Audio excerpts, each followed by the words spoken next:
श्रीकृष्ण म्हणतात, कोणत्या घरात देवी लक्ष्मी सदैव वास करते. मित्रांनो, जरूर ऐका ही धार्मिक लक्ष्मी पूजनाची कथा. दिवाळीच्या दिवशी ऐकली जाणारी लक्ष्मी पूजनाची कथा. नमस्कार मित्रांनो, तुम्हा सर्वांना दिवाळीच्या हार्दिक शुभेच्छा. देवी लक्ष्मीची कृपा तुम्हा सर्वांवर सदैव राहो. दिवाळी हा सण वर्षभरातील सर्वात महत्त्वाचा सण आहे. दरवर्षी दीपोत्सव म्हणजेच दीपावली हा कार्तिक महिन्यातील अमावस्येच्या दिवशी साजरा केला जातो. हा सण सुख आणि समृद्धीचे प्रतीक मानला जातो. दिवाळीच्या दिवशी देवी लक्ष्मी आणि सुख समृद्धीची देवता श्री गणेशाची पूजा केली जाते. विशेष पूजा केली जाते आणि देवी लक्ष्मीला प्रसन्न करण्यासाठी ही कथा देखील ऐकल्या जातात. दिवाळीच्या दिवशी प्रार्थना केल्यानंतर या कथा ऐकणे खूप शुभ मानले जाते. देवी लक्ष्मीची कृपा तुमच्यावरती होईल. आज आम्ही तुम्हाला दिवाळीला ऐकल्या जाणाऱ्या सर्व पौराणिक कथा सांगणार आहोत.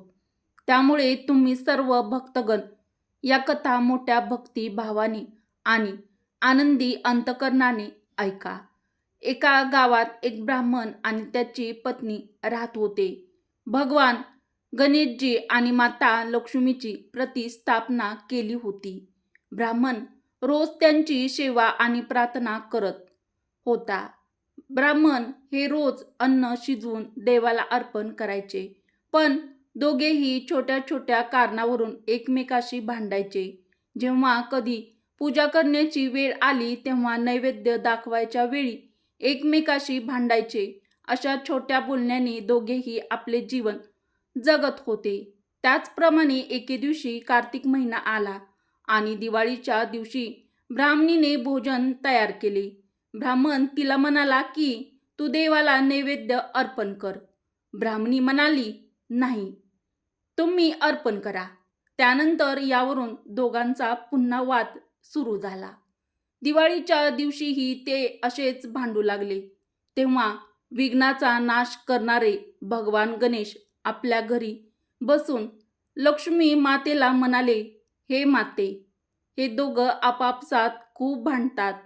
चला आपण येथून निघून जाऊ, दुसऱ्याच्या घरी कुठेतरी बसू. असे बोलून श्री भगवान गणेशजी आणि माता लक्ष्मी तेथून निघून गेले. काही अंतरावर त्यांना एक घर दिसते आणि ते घर दिसल्यानंतर घराच्या आतमध्ये जातात. आत गेल्यावर दोघी जावा आपापसात भांडताना दिसतात. घराचे अंगण अस्वच्छ, खरकटी भांडी इकडे तिकडे पडून आहे. सगळीकडे घाण आणि अस्वच्छता माशा वावरत आहेत. कोठेही जेवणाची व्यवस्था नाही. मग माता लक्ष्मी म्हणाली, आपण तिथे अजिबात राहू शकत नाही. ते म्हणत विघ्नहर्ता गणेश आणि माता लक्ष्मी दुसऱ्या घराकडे निघून जातात. दुसऱ्या घरी पोहोचल्यावर त्यांना दिसले की सून सासूशी भांडत होती. सगळीकडे घाण पडली होती. तिसऱ्या घरात पोहोचल्यावर तेथेही जेवण पाण्याची काहीच व्यवस्था नव्हती. नणंद तिच्या बहिणीशी भांडत होती. चौथ्या घरी गेल्यावर एक भाऊ त्याच्या भावाशी भांडत होता. त्याचप्रमाणे प्रत्येक घरात त्यांना कोणाला कोणीतरी एकमेकाशी भांडताना दिसले आणि कोठेही स्वच्छता नव्हती. अन्न पाण्याची व्यवस्था नव्हती. तेव्हा देवी लक्ष्मी गणेशजींना म्हणते, बेटा, येथे कोठेही अन्न पाण्याची सोय नाही. आपला बराचसा वेळ हा भटकंतीतच निघून गेला आहे. चला आता पुन्हा ब्राह्मणाच्या घरी जाऊया. आपल्याकडे दुसरा पर्याय नाही. असे म्हणत गणेशजी आणि देवी लक्ष्मी ब्राह्मणीच्या घराकडे निघाले आणि तेथे पोचल्यावर आतून त्यांना स्वादिष्ट पदार्थांचा वास येतो. गणेशजी दार ठोठावू लागले तेव्हा ब्राह्मणी म्हणाली, कोण आहे? गणेशजी म्हणतात, मी गणेश महाराज आहे. ब्राह्मणी, दार उघड, आम्ही आहोत. ब्राह्मणी आतून म्हणाली, मी दार उघडणार नाही. तुम्ही येथून निघून गेलात, आता का आला आहात? ब्राह्मणीचे असे शब्द ऐकून गणेशजी ब्राह्मणीला म्हणाले, दार उघड, आता मी कुठेही जाणार नाही. तेव्हा ब्राह्मणी म्हणाली की तू परत जाणार नाहीस यावर माझा विश्वास नाही. आधी मला वचन द्या, त्यावर मी दार उघडेल. देवी लक्ष्मी म्हणाली, ब्राह्मणी, सांग तुला काय वचन हवे आहे. यावर ब्राह्मण स्त्री म्हणू लागली की मला अन्न दे, मला पैसे दे, लक्ष्मी देवीसाठी दूध दे, मला मुलगा दे, सोन्याचा हार द्या, मला सून द्या, मला घोडा दे, 2 हत्ती दे, मला सेना दे, मला 12 वर्षाचे शरीर मिळू द्या, 12 वर्षाच्या ब्राह्मणीचे शरीर द्या. देवी लक्ष्मी म्हणाली, ब्राह्मणी तू जे मागितले आहे ते नक्कीच पूर्ण होईल. तेव्हा ब्राह्मणीने दार उघडले.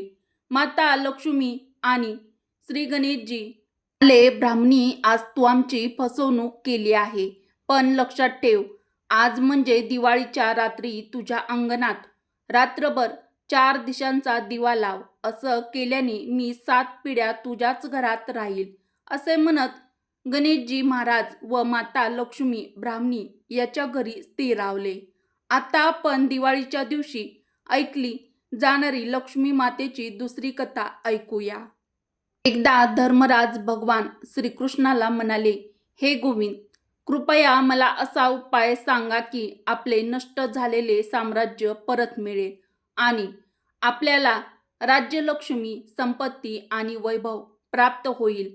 हे ऐकून भगवान श्रीकृष्ण म्हणाले, हे राजा, जेव्हा दैत्य राजा बळी राज्य करत होता तेव्हा सर्व लोक त्याच्या राज्यात सुखी झाले.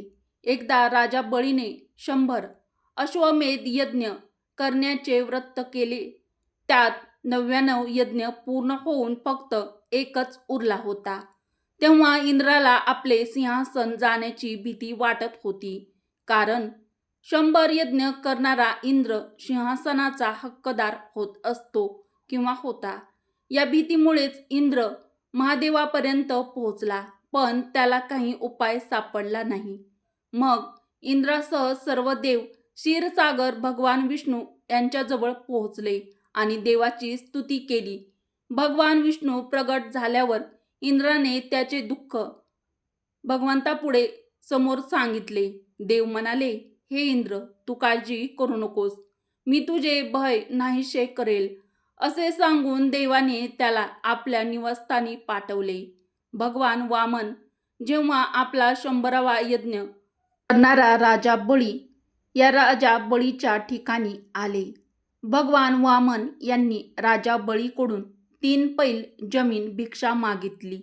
संकल्प हातात घेऊन देवाने एका पायरीने संपूर्ण पृथ्वी, दुसऱ्या पायरीने अवकाश मोजले आणि तिसरी पायरी राजाच्या मस्तकावर ठेवली. यानंतर भगवान वामनाने राजाला वरदान मागायला सांगितले. राजा म्हणाला, हे भगवान, कार्तिकच्या कृष्ण पक्षातील त्रयोदशी, चतुर्दशी आणि अमावस्या असे 3 दिवस मी पृथ्वीवर राज्य केले. या दिवसामध्ये लोकांनी दिवे लावून दिवाळी इत्यादी दान करून सण साजरे करावेत आणि देवी लक्ष्मीची पूजा करावी.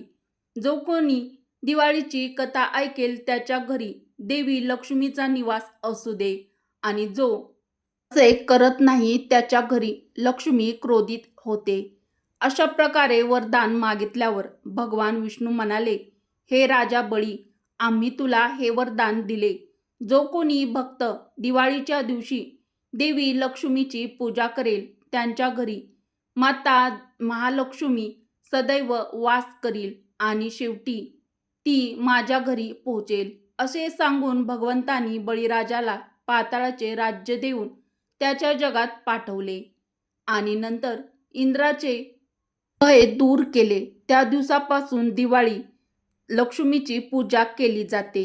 त्यामुळे दिवाळी साजरी करण्यामुळे घरात लक्ष्मीची पूजा करणाऱ्याच्या घरात कधीच कोणत्याही गोष्टीची व माता लक्ष्मीची कमतरता भासत नाही. भगवान श्रीकृष्ण म्हणाले, हे धर्मराज, अजून एक गोष्ट ऐक. धनपुरी नावाच्या नगरात एक राजा राज्य करत होता, ज्याची पत्नी धर्माचे पालन करणारी आणि श्रद्धावान स्त्री होती. एके दिवशी त्यांची पत्नी स्नान करण्याच्या निमित्ताने तिच्या गळ्यातील सुंदर मौल्यवान 9 लाखाचा हार काढून ती स्नान करण्यासाठी गेली.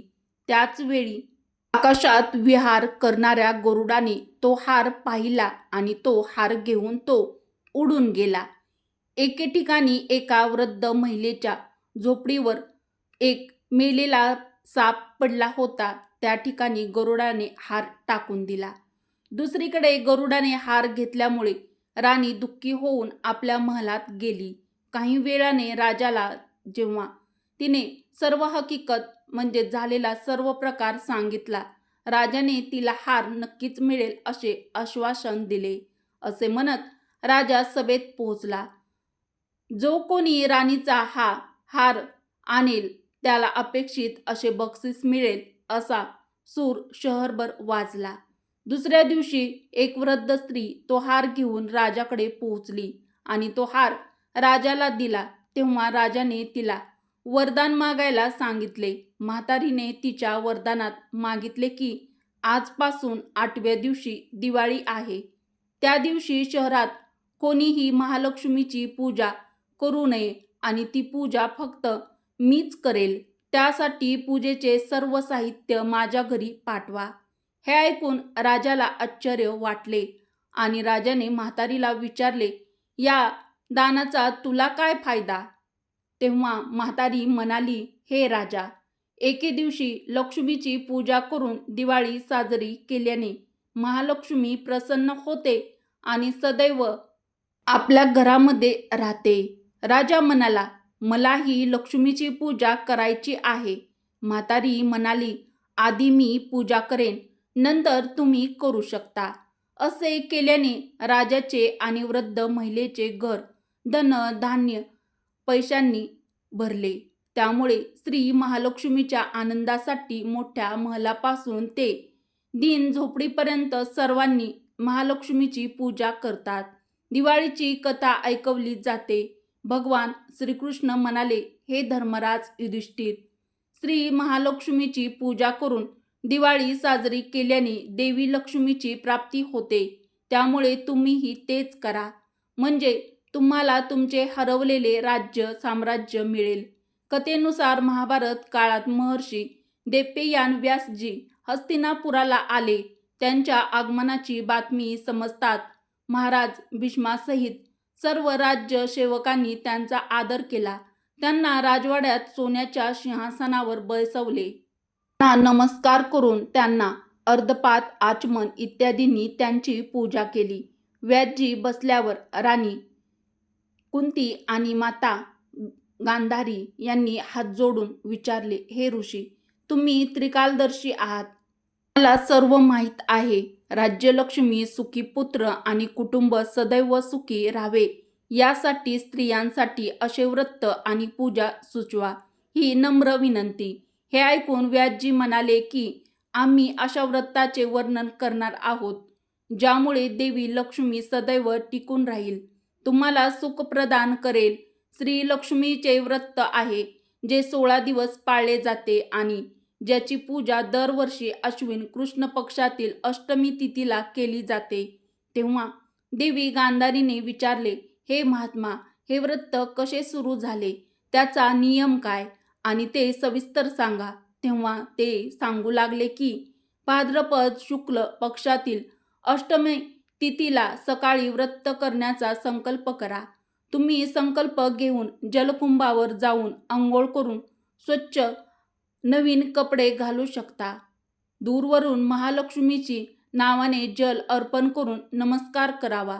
त्यानंतर घरी आल्यावर 16 धाग्याचा रोज एक गाठ बांधावी.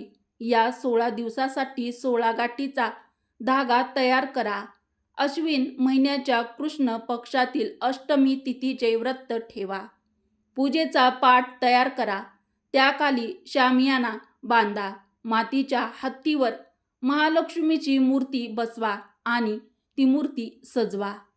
माता लक्ष्मीच्या मूर्तीसमोर विविध प्रकारची फुले, लक्ष्मी आणि हत्तीची पूजा, विविध प्रकारचे पदार्थ देखील तुम्ही तयार करू शकता. नैवेद्य दाखवून लक्ष्मी आणि हत्तीची पूजा, विविध प्रकारचे पदार्थ देखील तुम्ही तयार करून त्यांना नैवेद्य म्हणून दाखवू शकता.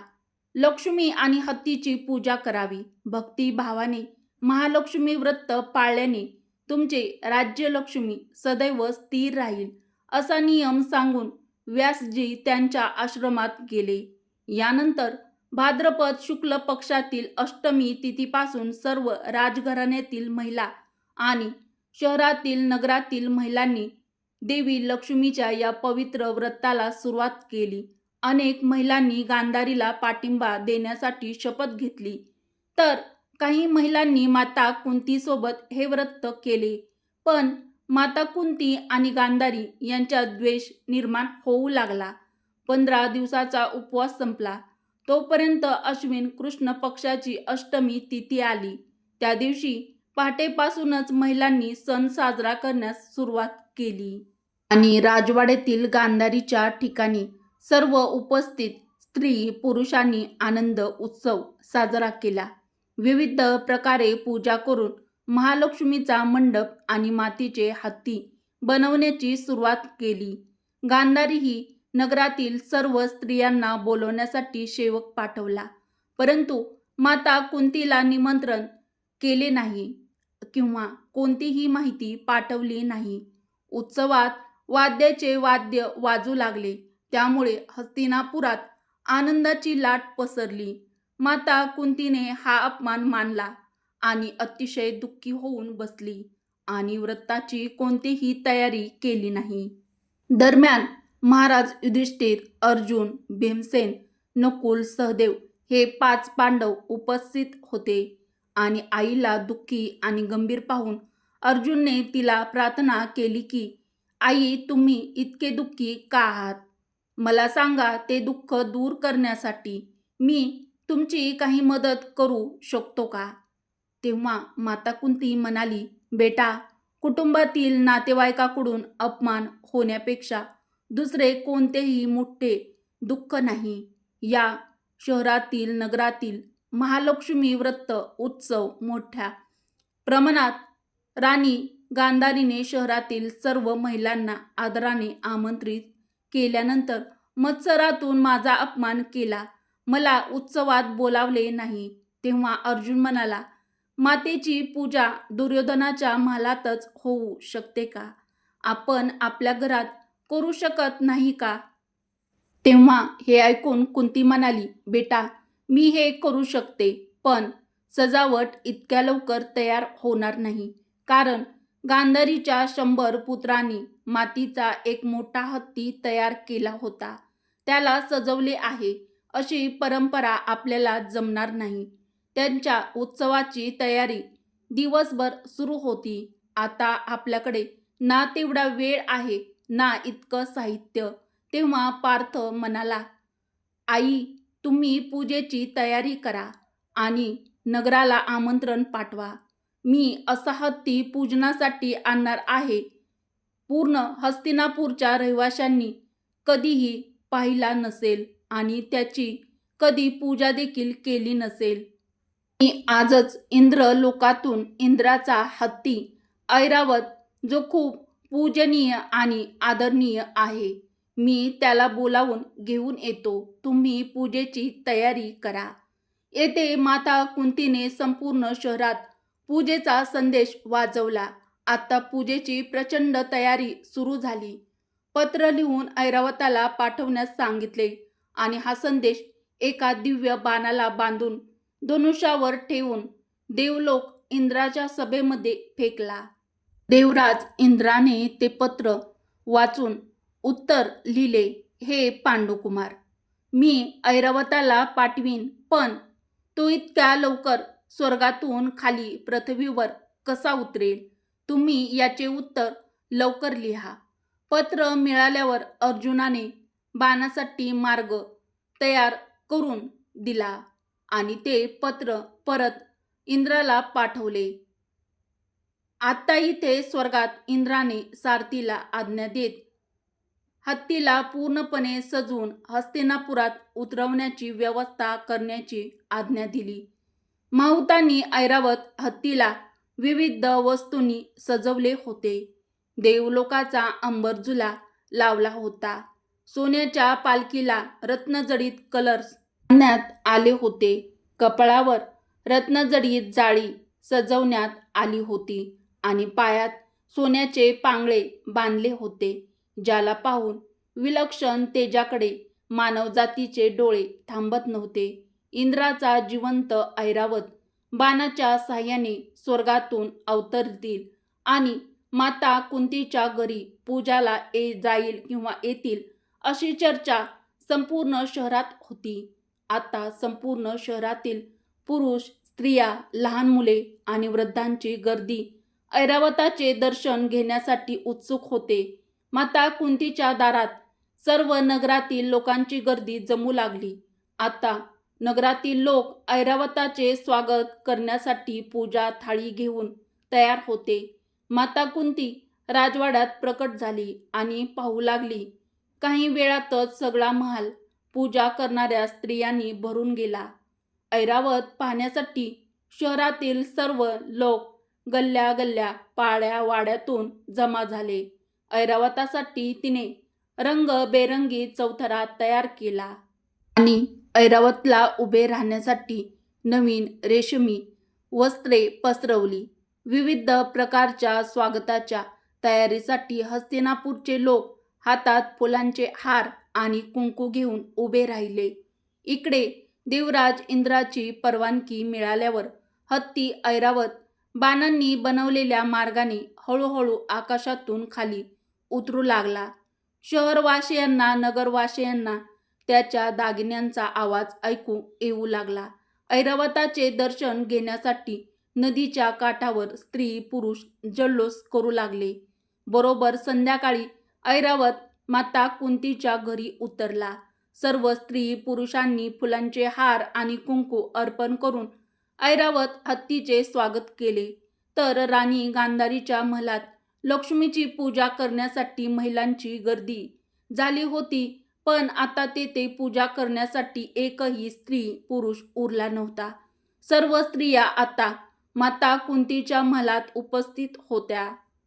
महाराज, दोन पुरोहित यांनी ऐरावतावर महालक्ष्मीची मूर्ती बसवून वैदिक मंत्रांनी तिची पूजा केली. नगरवासी यांनी लक्ष्मीपूजन करून ऐरावताची पूजा केली. यानंतर भगवान ऐरावत याला विविध प्रकारचे सुके मेवे खाऊ घालण्यात आले.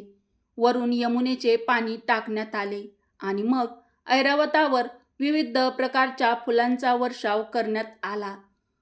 पूजाने स्वस्तिक पठण केल्यानंतर व्रतस्थ महिलांनी विधीनुसार लक्ष्मीची पूजा केली. माता कुंतीने उपवासाच्या धाग्यात 16वी गाठ बांधून लक्ष्मी देवीला शरण गेले. ब्राह्मणांना ताट आणि मिठाई देऊन भोजनाची व्यवस्था करण्यात आली. तेव्हा ब्राह्मणांनी त्यांना वस्त्र, पैसा, सोने व इतर दागिने देऊन ब्राह्मणांना संतुष्ट केले. त्यानंतर सर्व स्त्री पुरुषांनी देवी महालक्ष्मीची दीप प्रज्वलन करून तिची प्रेमाने पूजा करून आरती केली. आरती झाल्यानंतर माता राणीला अर्पण केलेले अन्न प्रसाद म्हणून स्वीकारण्यात आले. ही महालक्ष्मी व्रताची पहिली पौराणिक कथा होती. आता महालक्ष्मी मातेची दुसरी कथा. एका पौराणिक कथा नुसार एकेकाळी एका गावात एक गरीब ब्राह्मण राहत होता. तो भगवान विष्णूंचा परमभक्त होता. एके दिवशी त्याच्या भक्तीवर प्रसन्न होऊन भगवान विष्णूंनी त्याला दर्शन दिले आणि इच्छित वरदान मागायला सांगितले. ब्राह्मण म्हणाले की देवी लक्ष्मीने नेहमी आपल्या घरात वास करावा. त्याची इच्छा जाणून घेतल्यानंतर श्रीहरी विष्णू म्हणाले की त्यांना लक्ष्मी मिळू शकते, परंतु त्यासाठी त्यांना काही प्रयत्न देखील करावे लागतील. भगवान विष्णूंनी त्याप्रमाणे सांगितले की एक स्त्री दररोज मंदिरासमोर येते, तिथे भाताची पोळी खायला घेते. तुम्ही फक्त तिला तुमच्या घरी बोलवा. ती स्त्री तुमच्या घरी आली तर तुमचे घर संपत्तीने भरून जाईल. असे बोलून भगवान श्रीहरी विष्णू अंतर्धान पावले.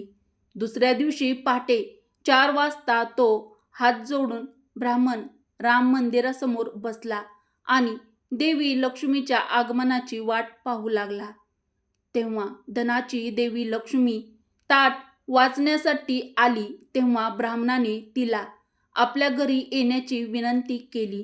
हे ऐकून लक्ष्मीला समजले की हे सर्व भगवान विष्णूंनी केले आहे.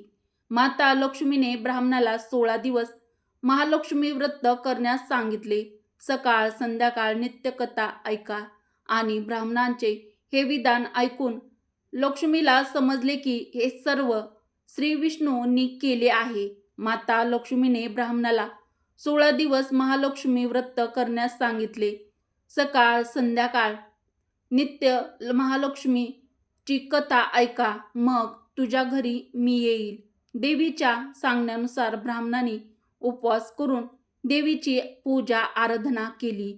पूजा केली आणि उत्तरेकडे वळून देवीला लक्ष्मीला हाक मारली. तिचे वचन पूर्ण करण्यासाठी धनाची देवी महालक्ष्मी प्रकट झाली आणि गरीब ब्राह्मणाचे सर्व संकट दूर केले आणि त्याचे घर सुख संपत्तीने भरले. हे लक्ष्मी माता, ज्याप्रमाणे तू त्या ब्राह्मणावर कृपा केली तशी ही कथा ऐकणाऱ्या आणि गर्जना करणाऱ्या सर्व भक्तावरही कर. तर मित्रांनो, आपल्याला ही माहिती आवडल्यास व्हिडिओला एक लाईक अवश्य करा. चॅनलला देखील सबस्क्राईब जरूर करा व कमेंट बॉक्समध्ये जय माता लक्ष्मी नक्की लिहा. व्हिडिओ शेवटपर्यंत पाहिल्याबद्दल तुमचे मनापासून धन्यवाद.